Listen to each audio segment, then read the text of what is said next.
Alhamdulillah meneruskan tadi yang jadi materi dari Kiai Inam Muzahidin soal istiqomah. Soal istiqomah.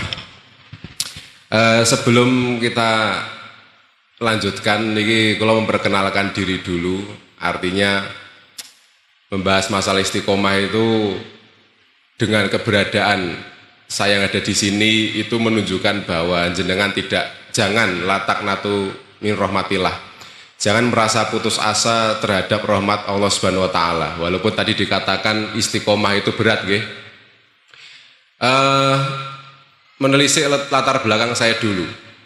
Saya itu dulu waktu masih kecil, masih SD, itu seakan-akan nggak ada wajah-wajah bakal ngisi di Masjid Agung Jawa Tengah, itu nggak ada wajah-wajah. Karena dulu saya waktu SD itu ranking 2 dari belakang, maksudnya skomburi ya tidak sekubun sing. Terus kula niku sama bapak itu waktu kecil pun, waktu remaja, intinya saya itu mengawali waktu remaja itu dengan kebodohan. Sampai guru agama saya itu seperti nggak percaya, koyo ra ngandel iki anak kiye tenan apa jadi-jadian apa siluman saka ngendi lah gitu. Karena saya mengawali kehidupan itu dari kebodohan. Lah saat niki misalnya kalau tak tanglet jenengan niki sing cowok-cowok niki nggih. Kira-kira kita satu partai atau enggak? Kita dulu jenengan waktu sekolah dulu itu setelah bubar sekolah, selesai sekolah Anda sudi buka buku lagi atau tidak? Tidak nggih? Nah, berarti kita satu partai ini. Dia separtai iki, tenang we. Jadi masa lalu yang payah kaya Naruto, iki era Naruto apa Boruto ya iki wong iki rasa ora ngerti bareng. Mengawali masa remaja yang payah itu tidak kemudian menghapus potensi kesuksesan kita di masa depan. Karena buktinya nggih kula ki ambak niki, buktinya saya sendiri. Tingkat pencerahan orang itu beda-beda. Saya niku waktu saya mondok 3 tempat nggih, yang waktu SMP di Pondok Pesantren Al Husain Kerakitan, yang SMA di Al Asy'ariyah Kalibeber Wonosobo, yang waktu kuliah saya di Sunan Pandanaran Yogyakarta. Lah saya itu turning point-nya, mudeng turning point pernah? Titik baliknya, saya yang tadinya bukan orang yang nerd atau kutu buku menjadi orang yang suka baca buku itu ketika saya masa SMA kelas 2. Alasan kenapa saya tiba-tiba mencari ilmu giat karena apa? Karena saya tiba-tiba memiliki 3 unsur, salah satu atau salah 2, 3 unsur orang itu giat belajar. 1, tiba-tiba saya punya cita-cita. Ya saya tak takon, ini sing nom-nom gitu. Sampai cita-citanya apa? Mesti ra iso jawab. Umpama ora iso jawab, berarti pilihan alternatif munggah swarga. Lah ngono to. Nek rung balik tak pateni kowe ben munggah swarga gasik kowe. Nggih mboten. Tiba-tiba saya memiliki cita-cita. Kenapa saya memiliki cita-cita? Karena tahun 2007 itu bapak saya baru membuat pondok pesantren Darussalam Timur, Pondok Sepuh Darussalam, lalu ada komplek baru Darussalam Timur yang asuhan bapak saya sendiri, bukan Pondok Sepuh. Di situ cita-cita saya muncul bahwa saya harus menjadi panutan dari santri-santri. Saya nggak boleh bodoh selamanya. Cita-cita muncul. Yang nomor 2, orang ingin cerdas itu karena 2, punya rival, duwe saingan. Sampeyan ndek saingan apa ora? Ra ono. Berarti koncone goblok kabeh iki berarti. Waktu saya SMA saya punya rival, punya teman yang dia itu menjadi teman saya untuk bersaing dalam fastabiqul bil khairat, sabiqul bil khairat, bersaing dalam kebaikan. Jadi setiap hari itu saya dan dia itu koyo menghafalkan 1-2 hadis baru. Akhirnya kompetisi setiap di sekolah. Yang ketiga adalah hinaan, diece. Ketika ada orang yang menghina kita, ojo ngira nek kaya kula ngeten iki sing anak kiye terus ora ono sing ngece ya, dia ono sing ngece bareng termasuk gurune kula wau nika dhewe DC. Ki anak kiye tenan apa ora? Yang karang rato ngerti akte kelahirane bareng iki. Paham gitu kan iki? Sehingga saya sekarang bisa jadi seperti ini. Ya kaya Naruto iso jadi Hokage lah ngono ki lah sekiranya. Oh, ngoten nggih. Kembali masalah menapaki jalan istiqomah. Menapaki jalan istiqomah. Kita memaknai istiqomah itu apa? Kita memaknai istiqomah niku nopo? Ini nanti kembali ke masalah tadi, anak muda sebagai anak muda nggih. Istiqomah itu apa? Terus kemarin kalau mulang santri ngeten iki. Nek cara jenengan, setiap kali mendengar kata istiqomah, apakah yang di dalam bayangan Anda itu mesti bendino? Apakah yang ada dalam imajinasi Anda itu pasti tiap hari dilakukan? Nggih mboten? Bendino. Saya tak takon, poso Ramadan jenengan mesti poso Ramadan mboten? Anda mulai balik sampai sekarang setiap Ramadan puasa mboten? Istiqomah ra jenenge. Setahun pisan ngono kuwi. Mudeng mboten?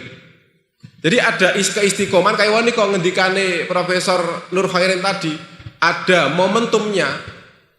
Ada istiqomah daily harian, monthly bulanan atau yearly apa? Atau setahun sekali. Ketika itu dilakukan istiqomah ragu. Istiqomah karena orang juga akan mengatakan misalnya jenengan nonton sing umure sak kula 3 dosonan, nonton sing ada yang pinten iki mungkin 50 tahunan bisa mengatakan saya setiap Ramadan saya istiqomah pasti puasa Ramadan. Setahun pisan. Tapi tetap menyebutnya istiqomah, ngoten nggih? Jadi itu, kita tuh membayangkan kadang ada kata-kata yang masuk dalam imajinasi kita itu berbeda dari makna sempit dan makna luasnya. Kayak dene masjid niki nggih, masjid. Umarul masjid di dalam Al-Qur'an di dalam hadis itu ada kata-kata salah satu penyebab azab Allah itu dibelokkan adalah ketika di dunia ini ada umarul masjid, orang-orang yang meramaikan masjid. Lo tak takon, makna rame ini apa? Rame ini piye? Masjid sing rame itu sing pripun? Orang-orang akan memaknai beda. Masjid rame, ada yang memaknai masjid yang sholat 5 waktu pasti ada jamaahnya. Nek wong kutha mungkin ana tambahane, masjid rame adalah masjid yang tidak hanya buat sholat 5 waktu tapi untuk TPQ, untuk apa iki? Harlah. Sing penting ora kanggo koplonan nggih. Mudeng mboten jenengan. Tapi kalau misalnya ngeten nggih, jenengan umur pinten? Kalau Anda hidup sudah cukup lama, misalnya ada kampung yang dia punya satu situasi yang ternyata bagi mereka masjid rame itu adalah hanya ada jamaah setiap subuh dan isaan. Misal ada satu desa di wilayah Semarang, satu dusun atau satu RW di wilayah Semarang. Semua orang di wilayah itu, laki-laki, perempuan, semua setiap jam 8 itu kerja, pulang-pulang jam 5 sore. Kabeh. Padahal di dusun itu ada masjid. Jadi setiap jam kerja dusun itu sepi, sehingga masjid di dusun itu hanya terisi ketika subuh. Lha napa kok maghrib ora? Ya rada keset barang kuwi ya alasane males bar mulih kerja, adus-adus sik ngoten to nggih. Hanya subuh dan isya. Rame mboten ngoten iki? Bagi Anda mungkin indah, tapi bagi mereka rame, aktif ini masjid. Lalu ada juga masjid nyun sewu misalnya kaya masjid Korea Selatan atau masjid yang ada di mana, yang di mana populasi muslim itu sangat sedikit, buka emeng Jumatan tok. Rame mboten niku bagi mereka? Rame. Mudeng mboten tenan. Lah, kalau wangsuli meleh, kenapa manusia memaknai satu kata saja itu beda-beda? Karena Allah itu ngendikanipun Allah berfirman mengatakan kullu ya'malu ala syakilatihi. Rabbukum a'lamu biman huwa ahda sabila. Ya betul lepat ngoten ya. Allah mengatakan setiap orang itu melakukan apa yang menjadi keadaannya dia masing-masing, menjadi keadaannya masing-masing. Kabeh wonge rasa dipadak. Oke, gimana? Nggih contoh ngeten mawon contoh. Jenengan sing urip ning kutha, tak bandingke, saya bandingkan dengan Anda yang hidup di kota, saya bandingkan dengan yang hidup di Dieng. Nate mriko? Nate mriko? Nah, tak takon. Bagi orang Semarang jam segini, jam piro iki? Jam 10 adalah suhu nikmat-nikmatnya. Ya ora? Suhu nikmat-nikmatnya. Akhirnya jam 10 kanggo wong Semarang ora kanggo turu, kanggo tetek, kanggo ngafe, kanggo apa? Nongkrong. Nanti ora ning omah, ning jaba, ning alun-alun, ning Simpang 5. Bagi orang Dieng jam 10 awas adem-ademe, milih ning kamar, turu wae tarkul maksiat ninggalke maksiat. Mudeng mboten? Berarti dosane wong Semarang karo wong Dieng akeh ndi? Sampeyan sing jawab dhewe ya gitu aku. Mudeng mboten? Ada namanya Ibnu Khaldun. Itu di situ mengatakan bahwa di mana masyarakat hidup disitulah prinsip terbangun. Di mana masyarakat itu dia hidup, nek ngendikane Ibnu Khaldun bahasane madani au badui. Orang kota pasti beda dengan orang desa. Saya tak tangan bedane nggih. Ngeten. Kalau orang kota, kalau disuruh milih hutang di keluarga atau hutang di bank, milih hutang ning bank atau keluarga? Bank toh, Lenopo. Karena alasan akses dekat. Setiap tahun dikasih kalender, paling ngono ya. Setiap hari ada notifikasi di mobile banking apa ngono kuwi, ya ra? Ditawari kredit sak piturute.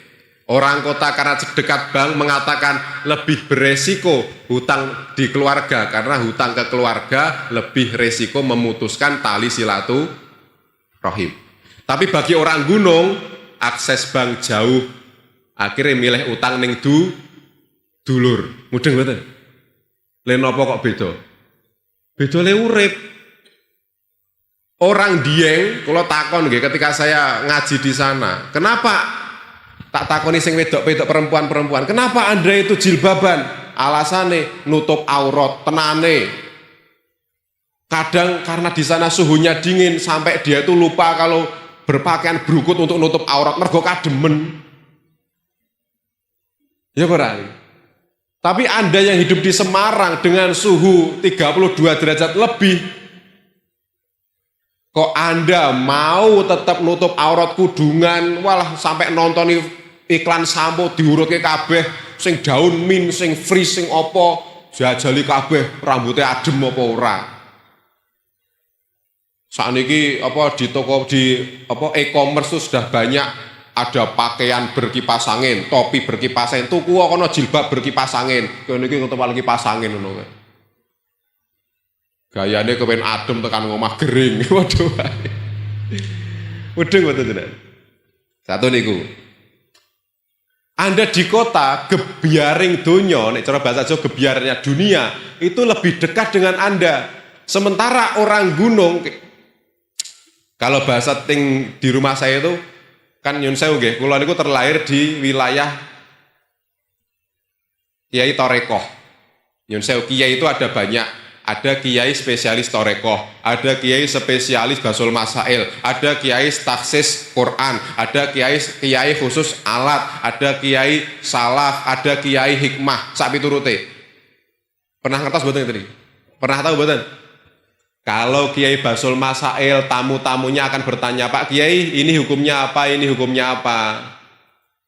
Kalau Kiai Torekoh kaya kula sing apa, kaya bapak kula, simbah kula di rumah, pertanyaannya bukan ini hukumnya apa Kiai, tapi amalan supaya dapat jodoh nopo, amalan ben rada oyak-oyak mendring pinjol apa, niki Merapi ajeng jeblok mboten, ngono kuwi.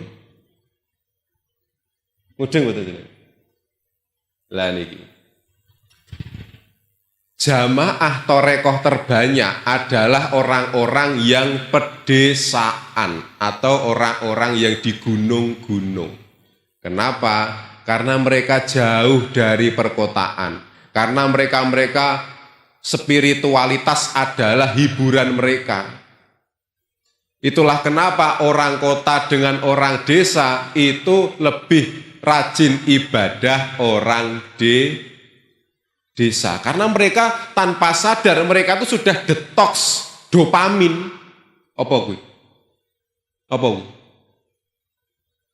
Dopamin detox mereka sudah ada. Karena apa? Di pelosok-pelosok desa mungkin internet tidak lancar, jauh dari perkotaan.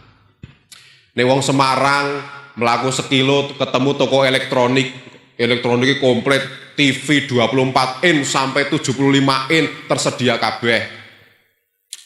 Sementara wong Dieng melaku nang toko elektronik terdekat layar terlebar 32 in. Sehingga kalau orang kota berlomba-lomba mencari TV 75 in, berlomba-lomba nabung bentuk iso tuku TV 75 in. Lha napa ben nek ngrasake nonton bal-balan melu tingak-tinguk bali rono.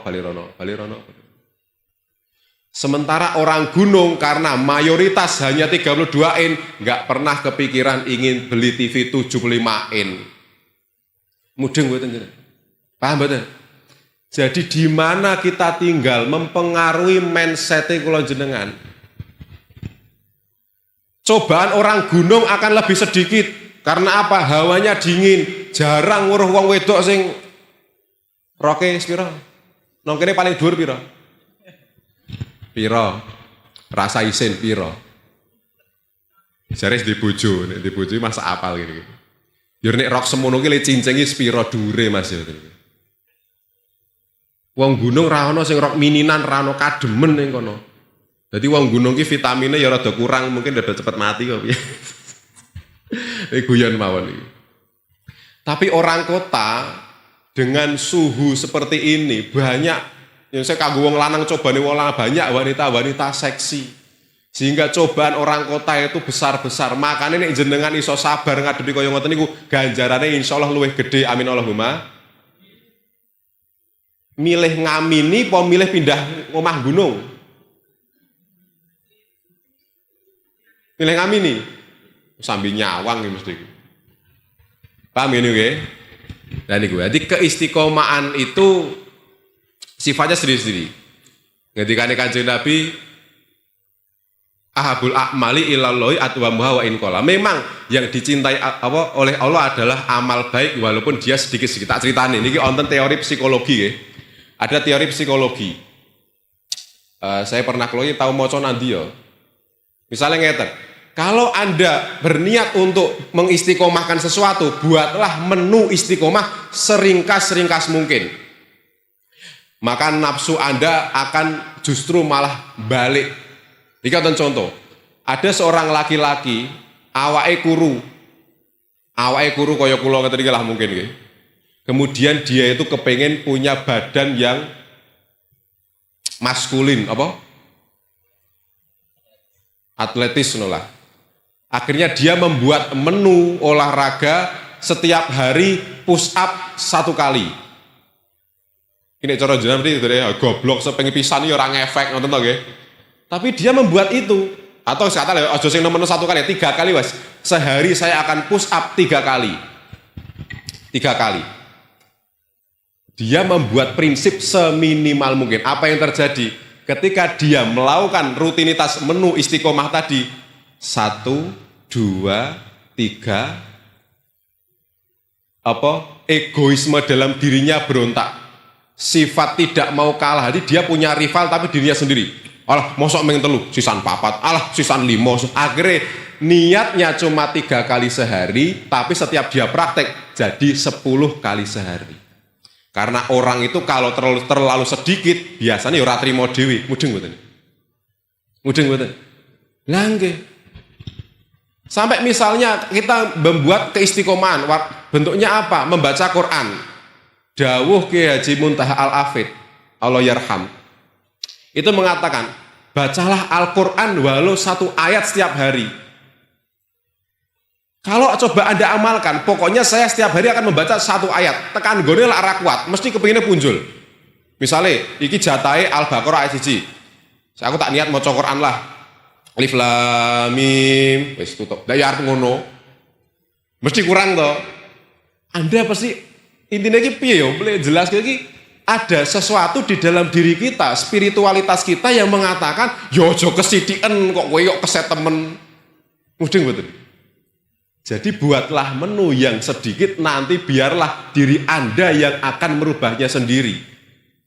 Diri Anda yang akan merubahnya sendiri. Wonten contoh okay. Ada sebuah contoh. Di tempat saya itu ada anak muda seumuran saya niki, dia berniat untuk ikut Torekoh Sadiliyah. Untuk ikut Torekoh Sadiliyah. Apa jenengane? Torekoh Sadiliyah itu adalah amaliyahnya dibaca setiap habis sholat subuh. Tapi kalau dia kesiangan bangun, maka boleh dibaca sebangun-bangunnya dia. Ngerti nggih? Lah, dia sebelum baiat, dia mengamalkan dulu, latihan dulu. Karena dia itu nggak berani baiat karena dia merasa setiap hari paling tidak bangunnya jam 7. Ini subuhan pokodoan, adaan pokodoan itu nih. Kodok oke? Okay? Kodok. Dia ngamalkan itu. Jadi dia merasa dia itu bukan ahli ibadah tapi mencoba mengamalkan wirid Torekoh Sadiliyah. Setelah dibaca bangun jam 7 subuhan kodoan, dibaca Torekoh Sadiliyah. Dibaca Torekoh Sadiliyah. Paling 10 menit. Dalam membaca itu 10 menit selesai. Hasilnya apa? Tanpa ada kiai yang menasehati, tanpa ada kiai yang menyuruh, dia malu sendiri sama Allah Subhanahu wa taala, mundur. Yang tadinya bangunnya jam 7, mundur setengah 7, mundur jam 6 sampai tekan subuh. Mudeng mboten? Jadi ketika Anda niatnya itu sudah baik, wa in kola, walaupun sedikit, selanjutnya biarlah Allah yang mengatur. Ngoten nggih? Paham nggih? Jadi latak natu min rahmatillah, jangan merasa putus asa terhadap rahmat Allah Subhanahu wa taala. Terakhir niki kangge nyemangati anak muda, karena jenengan niku nek kalau susah bertakwa, rasa khawatir karena takwa itu barang istimewa. Barang istimewa itu memang bukan hal yang instan. Kulo iso mikir seperti ini, saya di usia 30 bisa mikir masalah ketakwaan, bisa mikir masalah keimanan. Ya memang tidak instan. Misalnya niki sing sepuh-sepuh sing kagungan pun nate garwa niki nggih. Misalnya usia pernikahan, sak pengalaman iku lho, anakku wis loro. Dan saya bertanya pada mereka-mereka yang sudah menikah. Orang ketika baru menikah itu paling ndak usia pernikahan sebelum 5 tahun biasanya akeh konflik gitu. Leres mboten Bu? Leres nggih? Usia pernikahan sebelum 5 tahun konfliknya akeh ora? Kathah. Jadi jenengan nek jeh enom rasa rumangsa urung takwa, urung iso iman, tenang wae. Engko ana mangsane, sing penting ana upayane, walaupun wa in qala tadi, walaupun sedikit. Pernikahan pertama. Kenapa kok banyak konflik? Karena pertama kali punya istri, pertama kali punya suami, orang tua pertama kali punya mantu. Mereka akan belajar dulu. Pertama kali punya anak, rebutan anak. Ngatur ngene, bojoku kok ngene, kok ngorok, kok galak, kok ABCD. Sampai pada titik setelah mencapai satu periode 5 tahun pilpres. Ya ora, maksudnya iki apa? Review kembali. Niki tak ceritani. Saya itu seumur-umur, ini cerita gitu, tapi kabuat hikmah, aja ditiru. Seumur-umur belum pernah berkontra dengan orang tua. Tapi setelah saya punya istri, niku pertama kali seumur saya itu saya kontra dengan orang tua, bener-bener arep cekcok. Arep nggih, untungnya arep karena saya juga masih punya tata krama. Arep.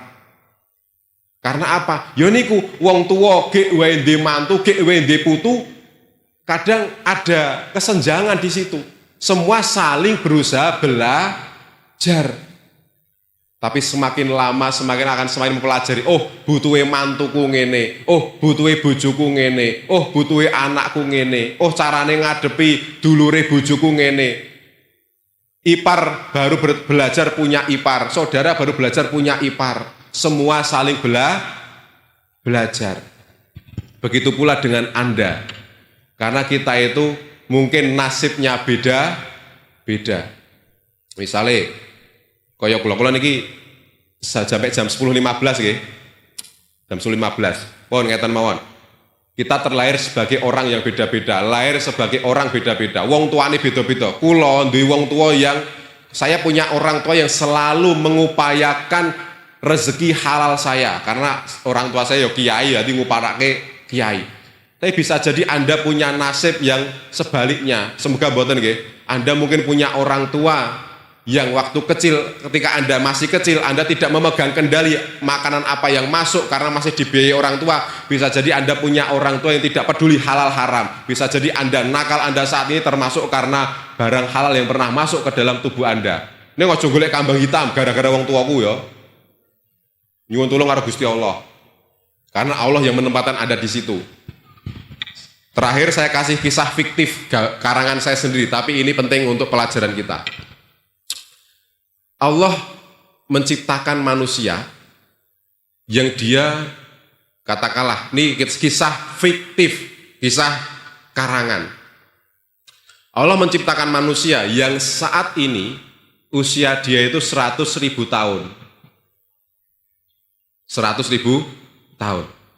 Dia pernah mengalami menjadi orang kaya, menjadi orang miskin, menjadi orang ganteng, menjadi orang jelek. Kaya miskin nanti operasi plastik wis tau ngrasake lah bahasa ini. Menjadi orang gunung, menjadi orang desa, menjadi orang kota, menjadi apa saja, hampir semua apa saja kecuali yang negatif dia pernah mengalami. Karena dikasih Allah umur 100.000 tahun.